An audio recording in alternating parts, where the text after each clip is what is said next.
So how's it going, guys? This is Rio Morata, photographer based in Tokyo. So I think two videos ago I made a video called Rio purchases an Epson printer and goes bankrupt. So and I basically sort of like showcase like printing on A4 type of paper. That printer was an A4 size. And it's interesting that these topics pop out and something related actually pops out. And I never talked about like printing test prints, so I thought it would be interesting to mention that on my channel. So test prints are basically prints that artists do before they do their final prints. And I guess back then, people basically who shot with film, I don't know a lot of people if they do it nowadays, made sort of like an index type of contact sheet and basically like circle the ones that they would want to like print in a lab and stuff like that. And after that, we basically like hand baked it, I guess, one by one. But nowadays, we basically print it using an inkjet paper. And I thought it would be nice to like mention that. So yeah, after that process, I guess some people might just print one image from their printer, but we all know that it's much more efficient to print a whole bunch in one go because it kind of uses some ink in that process of cleaning and stuff like that.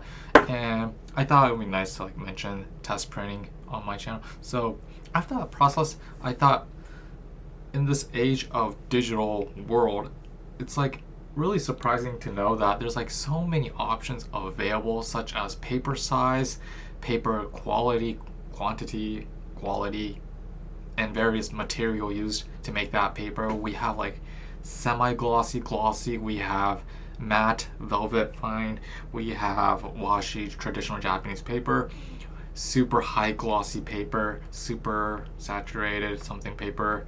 I mean, there's like so many like options available nowadays. It's like getting harder, and I thought it would be nice to sort of like talk about how I like do my test prints in a brief way, and also which paper I use for educational purposes and stuff like that. And typically in Japan, there's like, if I was say what is the size for test printing, I would say there's like three actually. There's L size, Hagaki size, aka postcard size, and 2L size. And if you go beyond that, it would become A4 paper size.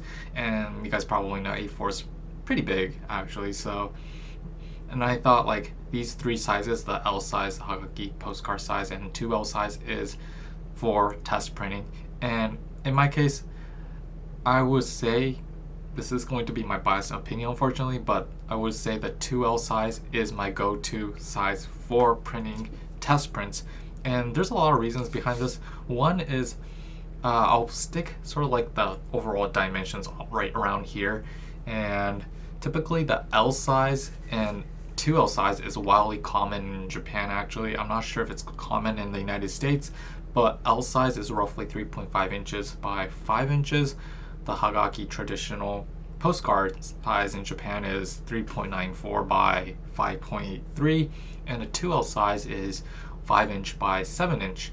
So, and the A4 size is as follows. So, and this is like interesting because I never print on the L size because due to the fact that this L size is similar to an Instax, and if you guys shot with an Instax, you guys know it's like super tiny. And if you're doing intricate details or intricate photography that you want to know the sort of like the overall sharpness, colors, and stuff like that, I think it's impossible to know if you print it on the L size because the 3.5 inch by 5 inch, because it's just too small and it's sort of super hard to tell if it's really in focus or not.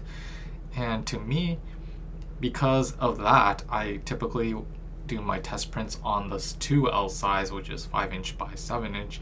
And this size is for me the perfect size, the happy medium, because I would know if the colors are right, or the colors are off, or if it's out of focus, or if I have too much sharpness, or if I have too low of a sharpness, I can basically sort of like refer back to and sort of like redo it in post and stuff like that. So 2L size is basically what I use.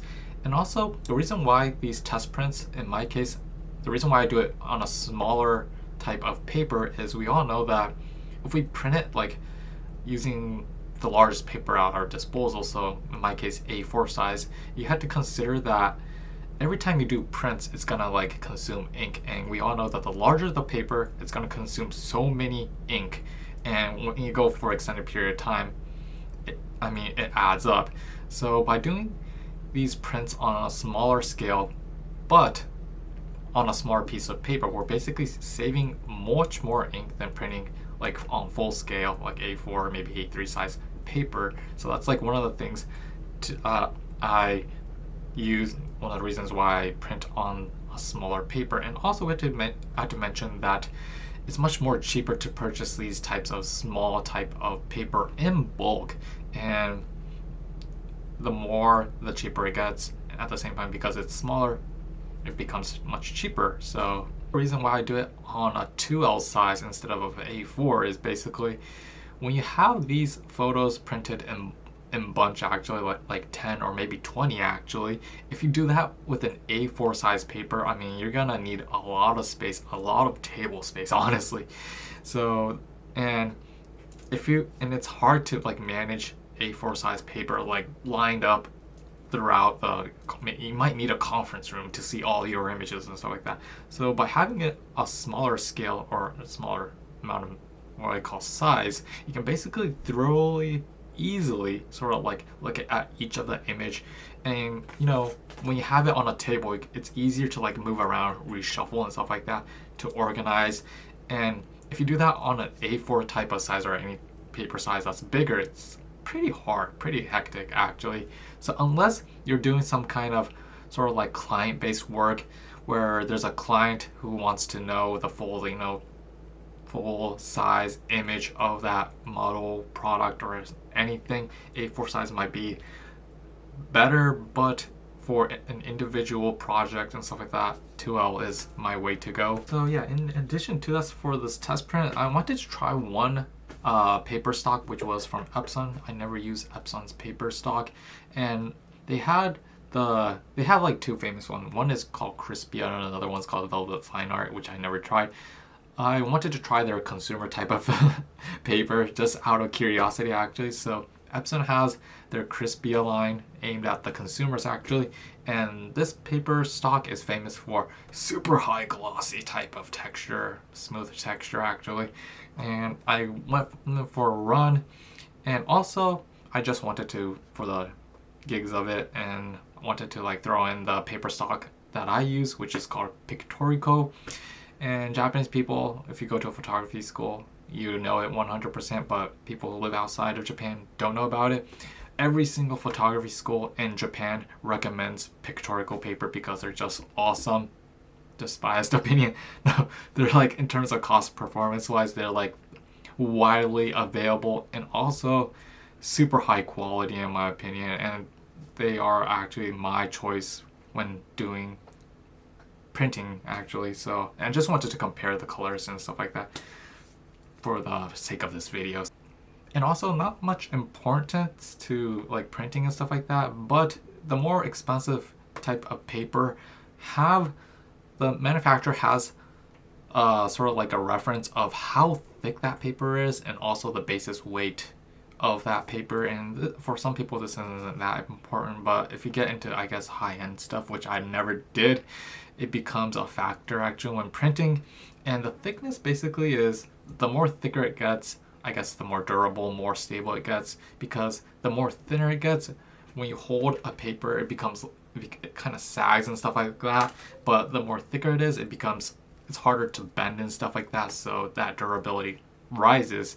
But because the thickness increases, we had to understand that the weight of the paper will actually increase. And this might be a con, this might be a pro for some people, but I don't do super large galleries and stuff like that. But if you do massive prints on a thick paper, what happens is, I guess when you put it against a wall, if you frame it and stuff like that, what happens is, because of the weight, it might fall over and stuff like that. Some incidents might happen, and I guess that weight is a consideration if you do big ass prints, but not for me, unfortunately. And yeah, and also I have to like mention this, that the thickness might affect a lot of people, especially due to the fact that the more thicker the paper gets, it's easier to jam that paper in the printer, and the more expensive professional line of printers have these rollers which basically feed the paper forward. I guess some kind of suspension so it kind of catches the paper and kind of forwards it forward. But the more cheaper, I guess, consumer type of printers, I think lack that, or maybe they don't have it, I don't know, but it's easier to jam thicker papers in a consumer type of printer. So that's like one of the things to look out for if you're looking for the best paper. And this is going to be like more like trial and error, because there are some papers that are too thick and kind of jam my printer, especially my previous Canon Pro 10. It jammed the Kyokushi paper. Oh my goodness. So a lot of things happen. So thickness is also something to like watch out for. So Crispia's Epson's super glossy type of paper, and also Pictorico's semi-glossy paper that I mostly use 100% of the time. And what's interesting about doing these tests is if we only have one image, we have like nothing to compare with. But if we print the exact same like image without like tinkering with the colors, exact same settings on a different type of paper, we get relatively different results. And I just wanted to see, for my eyes and for the sake of this community for YouTube actually, what the difference is. And I have to like mention that before you do printing, probably in most cases you guys print from Photoshop, there's this ICC profile thing. It's like a plugin kind of thing where you basically, the paper manufacturer has these plugins, aka sort of like a driver actually, which you install into Photoshop, and you have to 100%, in my case, from my experience, select that, or else you will get a really crappy result. And typically I have an Epson printer, and Epson, if you download their like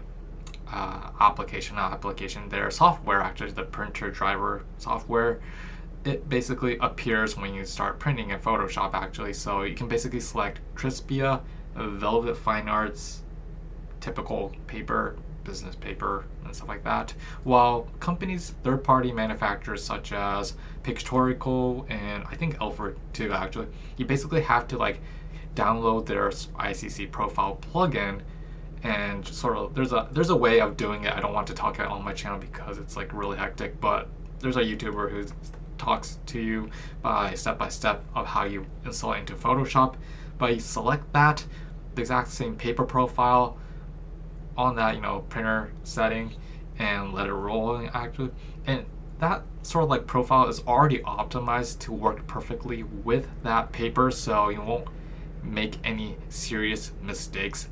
By doing that, you will get better results actually. So, and after like installing the profile and printing it out exact same settings, it's like really interesting, because if you only have like one image, you can only use that as a basis of reference. But if you print the exact same image on two different pieces of like paper, you can basically see the difference is really, you can tell actually.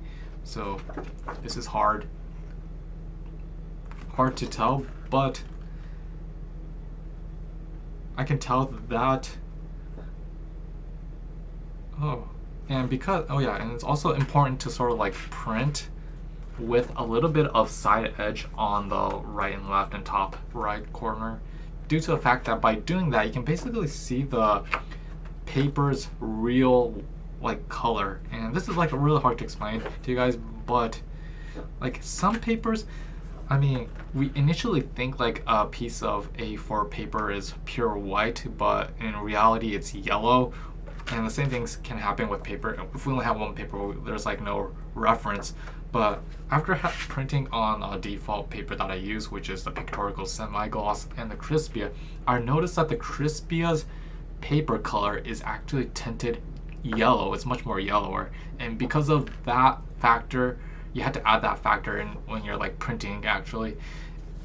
The what you call the sand of the beach is actually much more yellowy than the Pictorico. While the Pictorico's paper is famous for being like bleach white, so it's like pure white actually, like pure white and savage if you're into commercial photography.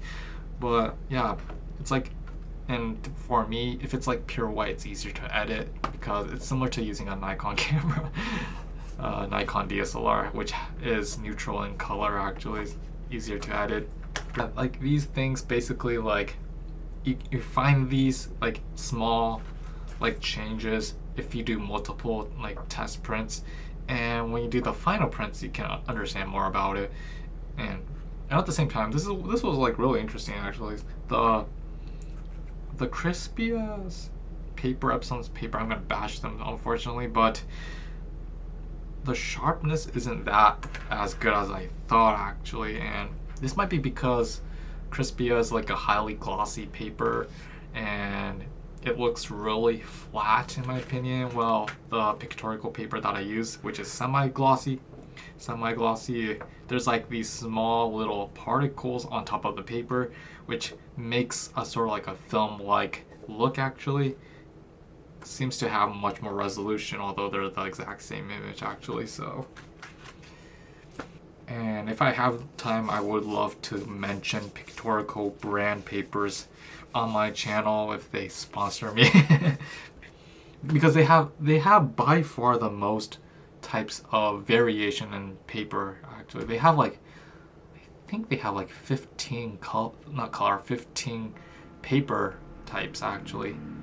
That's only sold in Japan actually, so I need to allocate more time.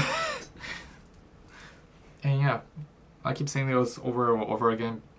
I mean, photography is like trial and error. The more you try, the more you will see. Same for like test printing. It's like looking for a new film stock. There's like abundant amount of film stocks available nowadays.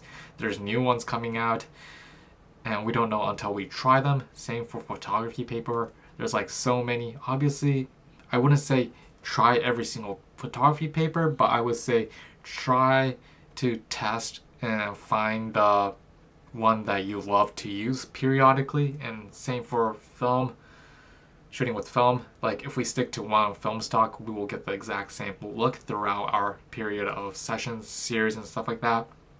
Same for printing. If we stick to one paper format, and if we know that that paper like type of manufacturing and I guess paper style exists for the next 10-20 years, we'll get some kind of like great artwork, which basically won't have that much of a like a differentiation between one series to the next. And yeah, and people who see your work would know that it's made by you because you have this sort of like trend of using the exact same paper, exact same camera, exact same film stocks to get the exact same results. That's like, I guess, important as a photographer. So yeah, I think I mentioned almost everything. I typically don't like super glossy type of papers due to the fact that when you typically like this like really depends on where the final outcome would go actually, in terms of are you gonna be like hanging it against a wall, or are you gonna put it against in a gallery or something, or is it just in the home casual and stuff like that. The reason why I don't like super glossy paper is there's, as the name suggests, it's glossy, which means that it reflects so much light, and because typically like indoor light is typically just like one point of source or maybe 2 point of source, there's always going to be some kind of hot spot. The hot spot as in the highlights are going to be blown if it's being like hung against a wall, and because that happens, it kind of ruins the overall image of the photo. And I typically don't like using these types of paper, unfortunately. But the great thing about semi-glossy type of paper is because there's these like small like particles like on top of the paper itself, it basically reflects a little bit of light but not too harsh.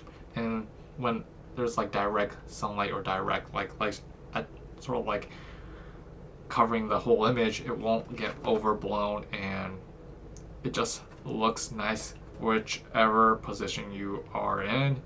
And yeah,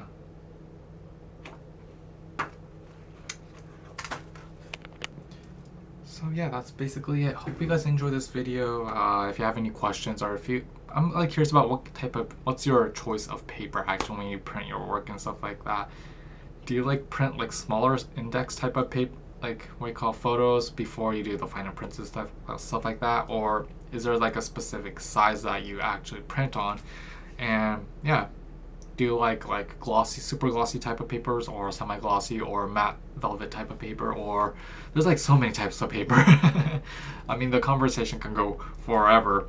And for me, I use the Pictorico Pro semi-gloss paper. This one's made in Japan. Yeah, they're all made in Japan, which is the best bang for the buck. And yeah, oh yeah, I forgot to mention the reason why I typically never print on super glossy type of paper, which is, as the name suggests, super glossy type of paper is like when light, there's a video light right here, so it's like basically reflecting the light, so you guys, it's like overblown, and that's like one of the things I don't like about glossy types of paper.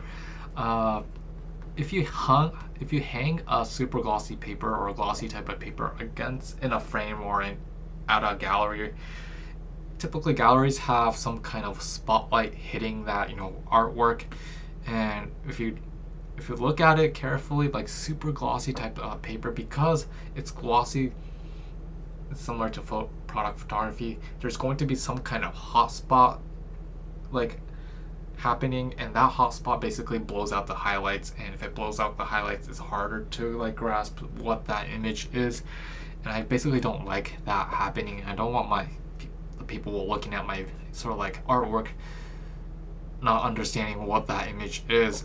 But the great thing about semi-glossy type of paper is it's more sort of like there's like a leeway in terms of like lighting. So if you're in a harsh environment, the image won't get overblown, and at the same time, it's harder to get a hot spot on that image. So even if you like tilt it against the sun, or if you tilt it against the light source, I mean, you can still see the image clearly, and there's not much reflection going on. So that's actually one of the reasons why I use a semi-glossy type of paper. So yeah, hope you guys enjoyed this video, and if you have any questions or if you have any like inquiries, please leave in the description below. I'm trying to make a video on Pictorico because they're like the most recommended.